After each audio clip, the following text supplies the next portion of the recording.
G'day guys, it's Calvin from the Cartoon Company in New Zealand. I do a heap of 1UZ wiring and conversion work, so if you're into that sort of stuff, maybe consider subscribing to my channel. Press those like buttons so I keep inspired and keep making these videos. And today we are going to talk about the fuel system. I'm working with Mike in Canada and his vehicle now runs. Now there's a little bit of I told you so here. I've got a little bit of an email and I'll just read it to you. Okay, can you please check the following? And check voltage to the ECU, check voltage to the coils, check voltage to the injectors. Then I've got this written. If you do have power to all places, then get some jumper leads. Use jumper leads to connect igniters to ground on engine. Good luck. That was about a month ago. It was a little bit over a month ago. We have a bit of a rule around here on the farm that if you get stuck, you try really hard to get yourself out first, because you're going to get given shit when someone comes to tow you out. But the level of shit that you get is going to be reciprocated when the other person does something dumb as well. Hence, we have a pretty good system and we tend not to do dumb stuff too often. So I'm not going to give you too much, because while it is as simple as the igniters had some of this magic product on it, so the bracket wouldn't rust, but it also meant that there was no earth. Yes, we have POR 15 here as well. I call it POR 15, you were like POR 15. But I did know what you were talking about. Even though we do seem to speak a different language. This morning I was watching the videos on your Mustang, Mike, and weird product, aluminum. No wonder I have trouble understanding you. You have trouble understanding me. When we say that word in New Zealand, we add an extra aluminium. Anyway, I told you so. Going back over the emails, I also found the list of connectors that you wanted. And just now I found that you wanted a Jap spec EGR blanking plate. So I'll see if I can find one of them. So I've got a bag here of injector plugs, coil plugs, temperature sensor plugs, knock sensor plugs, some water bridge gaskets. I've got a few other bits and pieces coming as well. One thing I've enjoyed about this little project is it's showing how, if you don't have good testing techniques or you're not sure, you can go round and round in circles. Mike had fixed a lot of things on this car, had the front off it, starter motor done, lots of bits and pieces done all throughout the car. A couple of connectors had broken, and he's attempting to give it quite a big refab. But it resulted in a tricky little problem that over the internet was quite a challenge, but we got it sorted and it's got it going. But it isn't finished. It now runs, but it's got a bit of a bogging down problem. And if you remember carefully in one of the videos, he thought he'd run it out of fuel. I might have edited that little bit out. He was quite derogatory to himself, and I didn't want to share that bit. But he said the snubber, the little screw on the snubber, and there's another one of those words I didn't understand. I thought it was Canadian. I did some checking. It's if the fuel dampener was an electrical part, it's definitely a snubber. And actually on that, I got this little package from Mike. Hey, thanks very much. In it are some valve shims. And I really thought Canada was in proper measurements. You guys are mixed up, because they were measured in thou, in imperial. No wonder I was having trouble, because I always do valve shims in metric. Wiring sizes and spanners, I'm okay with imperial, but shims, no, I have to go to metric. So, back to where we were, getting distracted. Snubber hadn't popped up, and he sent me another video. Let's have a quick look at these couple of videos he sent me, and then we'll continue with some testing. Okay, I got 12 volts going to the fuel pump from my auxiliary battery on a stool back there, and I don't see that screw lifting. I'll give it a quick start here, and seems to run pretty. Seems to run pretty well with 12 volts. Starts like a charm. Fucking anything.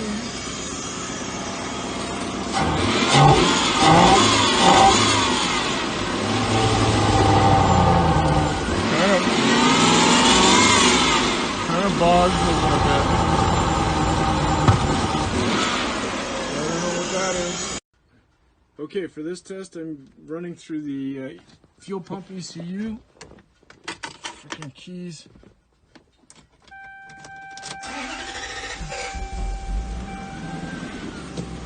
And it runs even shittier going through the fuel pump ECU. And I've tried both of them. I've got a spare.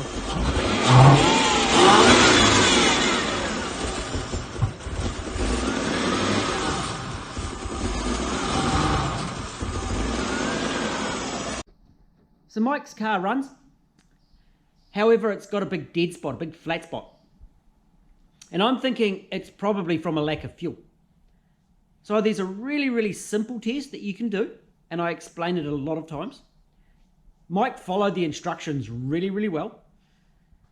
And we're going to have a look at that. Make sure you wear the appropriate protection at all times.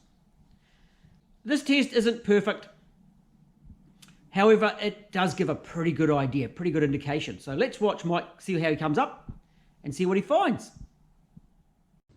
Okay, so I bent up a piece of tube, hooked it up there.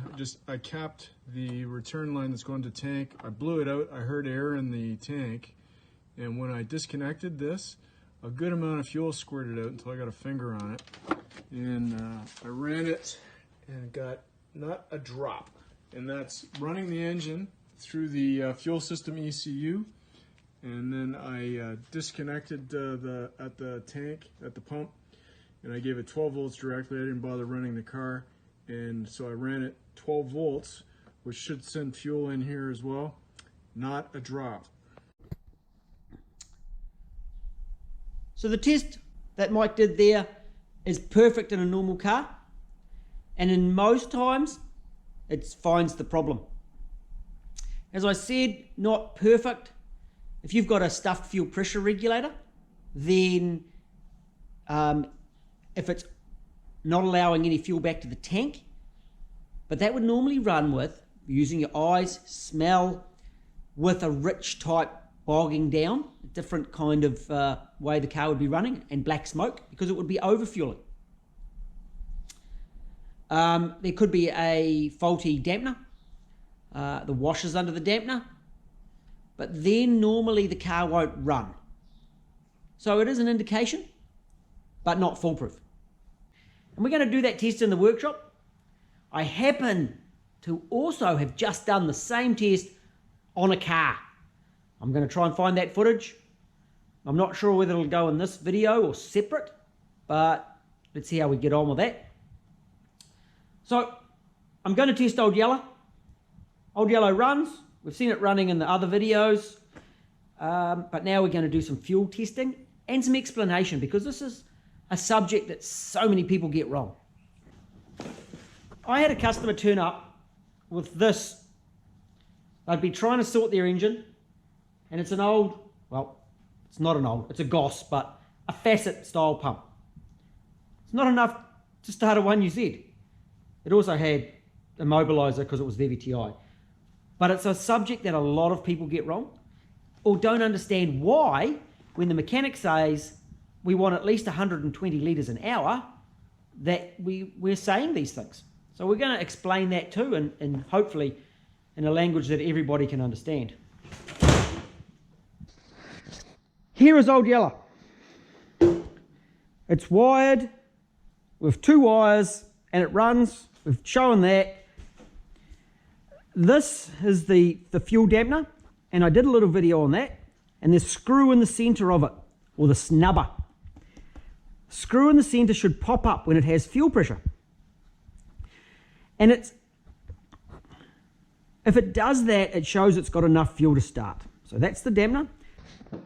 I gave a bit of advice to a guy up in Auckland, and he'd not long had a fuel pump changed, and then the car wouldn't go. And I said, two possible problems: fuel flow, fuel pump. And I hear this so often, it's just had a new one, so I don't need to check it. If 2 days before you've just put a new fuel pump in and then it stops, check your fuel pump. There's always a good chance that that's gone wrong, that is the issue. In this case it wasn't. It would start and stop, but the man was able to check whether the fuel pump was going enough to start by checking that screw. So one person's been watching my videos and paying attention.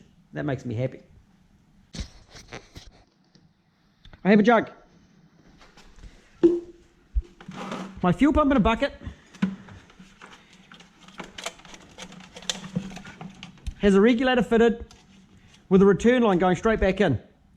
So it's going to change the results of this test. I haven't done it for that reason. I've done it because it makes it more universal for me.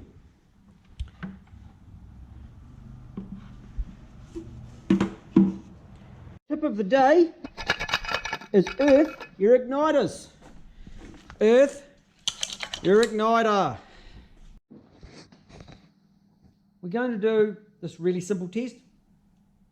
I've got a jug.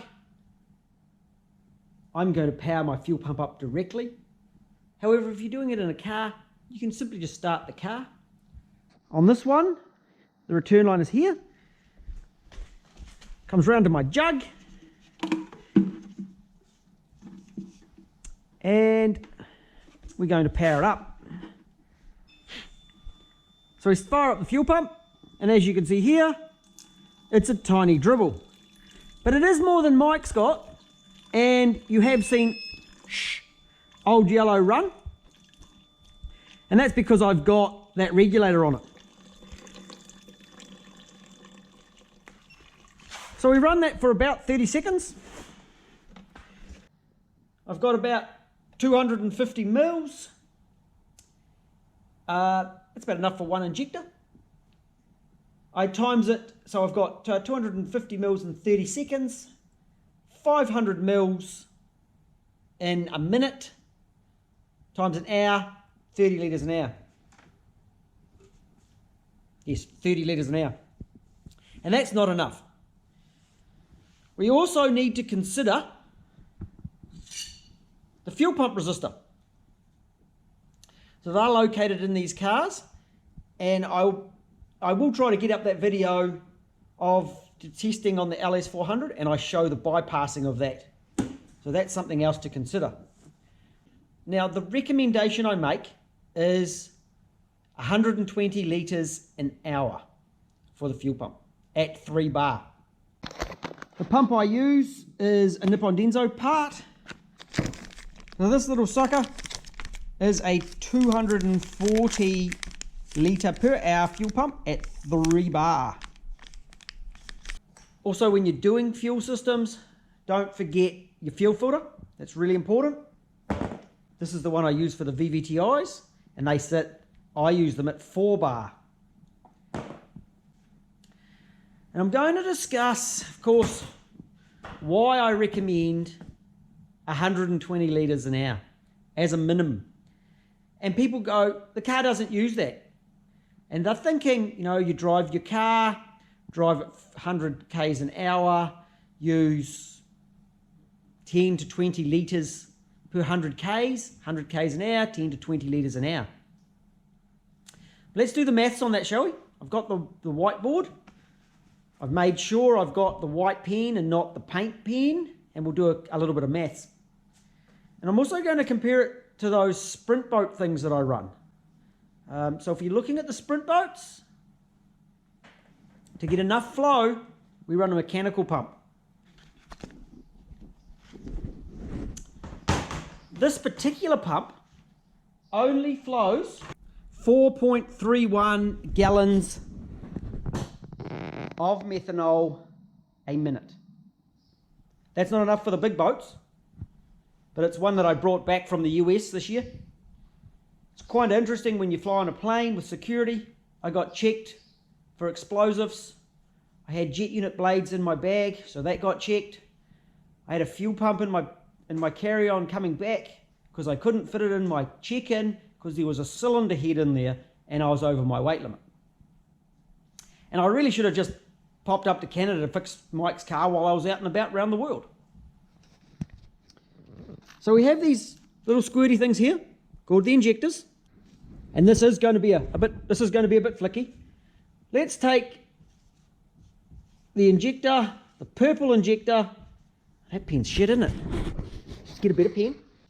Let's take the purple injector that is 250 cc's. That's cc's per minute. We got that so far. 8 cylinders. I'm using the 250cc instead of the smaller purple 215cc's because it works easier in my maths. It actually works really, really nicely. So 250cc's times 8 times 4 is a litre. Guess what? It's 2 litres per minute. 2 litres per minute times 60 minutes in an hour. 60 mins times 60 mins is 120 litres per hour.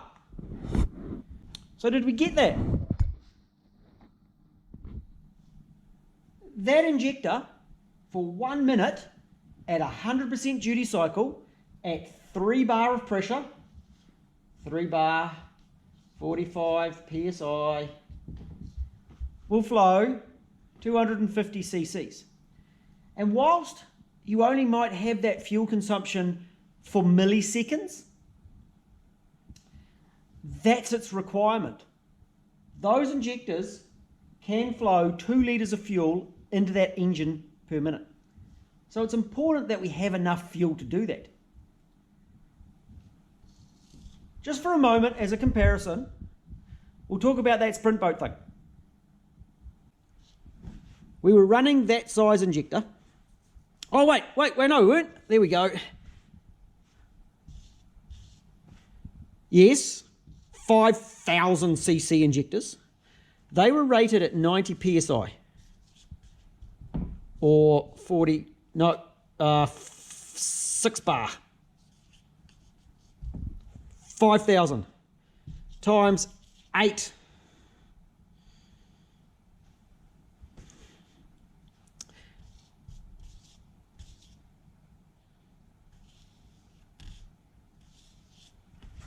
Let's turn it into litres.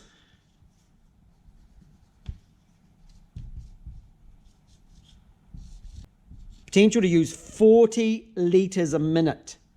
Times an hour, 4 6s are 24. 2,400 litres per hour. And you thought this little thing was a lot. Just as an example of how much fuel that is, that is not one fuel container every minute going into the sprint boat. So that is an explanation of why 120 litres an hour, and it works out beautifully, is the minimum that I recommend.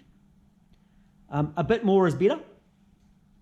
And the fuel pressure regulator, the standard fuel pressure regulator, will deal with any extra fuel. It'll just flow it back to the tank. Why doesn't it use 120 litres an hour when you're on the road? Is because your injectors aren't going all the time. You're actually effectively maybe only running for 10% of the time. So instead of using 120 litres an hour, 10% of that, that's 12. Probably a little bit light for the V8. If it's at 20%, which you're normally below 20%, 20% is 24 litres an hour. It's 24 litres an hour. Generally, they're 14 to 18. That kind of all works out. And hopefully that explains why you need a decent fuel pump at decent pressure. One thing I've been trying to do in a lot of my videos is show some of my stuff ups. And a lot of people comment on how much knowledge I have. I have a lot of knowledge because I've, one, been doing it for a long time, and two, I've made a heap of stuff ups. Every conversion I do these days, generally there's one or two things that we have to do a bit of a rework on it. The Supra speedo cable. It still annoys me, but I'm going to remember that forever. MA7E, got a little drive. GA7E, direct into the back of the speedo. Quite different.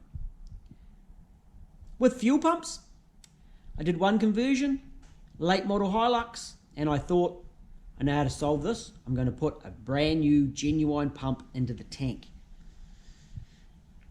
I swapped to the 4-litre petrol one, and I thought 4-litre petrol, it should flow for the bigger engine just fine.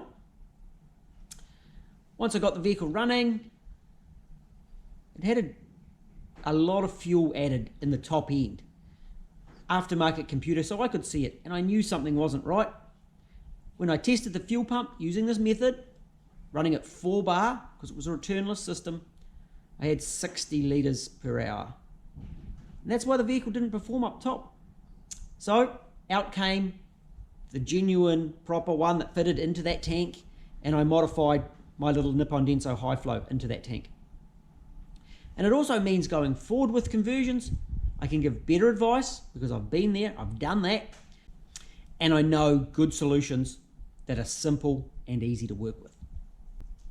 So next time you make a stuff up, just see it as an opportunity to learn, and hopefully with this series of videos, other people can be learning as well.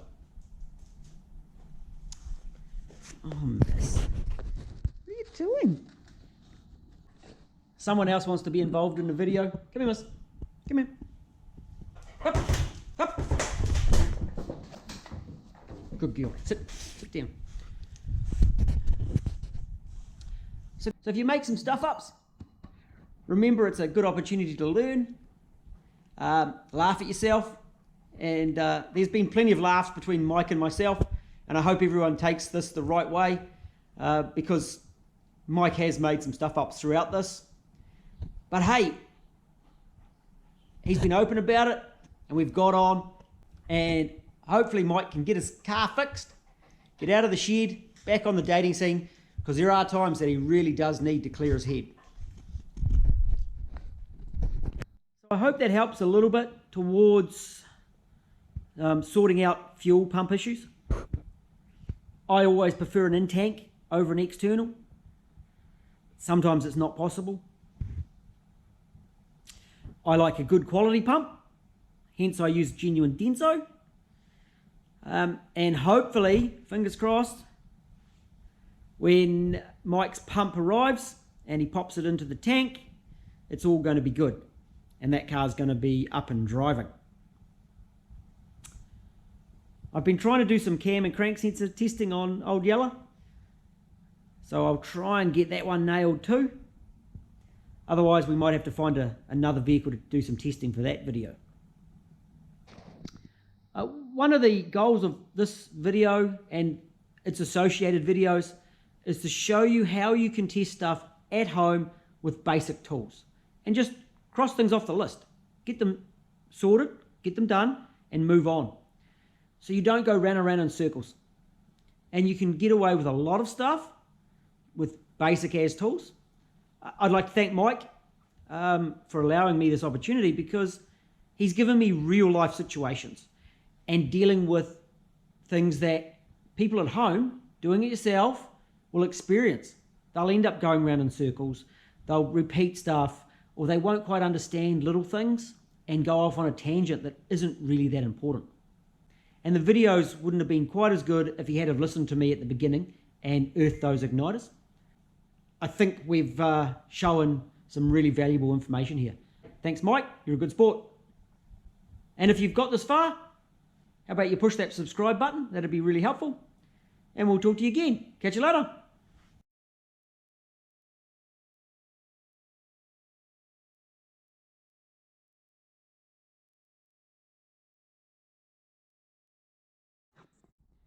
Bloody hell. Oh man. Won't be any running today. Even I've spilt petrol on the floor. And now my workshop stinks.